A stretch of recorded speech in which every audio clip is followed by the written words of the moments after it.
അല്ല, ഹംസൻ. ഹംസൻ MBBS. ഓ, ഡോക്ടറാണല്ലേ? അല്ല, വക്കീല്. ഇത് നിനക്ക് മാത്രമേ വക്കീലാകാവോ? ബാക്കി പറ. ഇദ്ദേഹം വലിയൊരു കോടീശ്വരനാണ്. അതെ അതെ, അംബാനിക്കൊപ്പം പണക്കാരനാണ്. അംബാനിയേക്കാൾ. ഓ, ഇത്തവണത്തെ ഇയറിലെ കണക്കൊക്കെ അതെ അതെ, അംബാനിയേക്കാൾ മേലെ പണക്കാരൻ.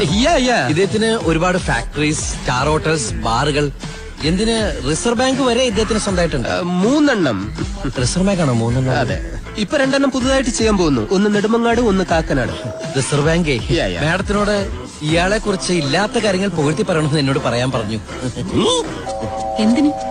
മാഡത്തിന്റെ ഒരേ ഒരു മോളെ ഇയാള് കല്യാണം കഴിച്ചിട്ട് മാഡം ഇപ്പൊ ഇരിക്കണ കസേരയില്ലേ, അവിടെ ഇയാള് കയറിയിരുന്ന് മാഡത്തിനെ ചവിട്ടി പുറത്താക്കുന്നതാണ് ഇയാൾ എന്നോട് പറഞ്ഞത്. അല്ലേ?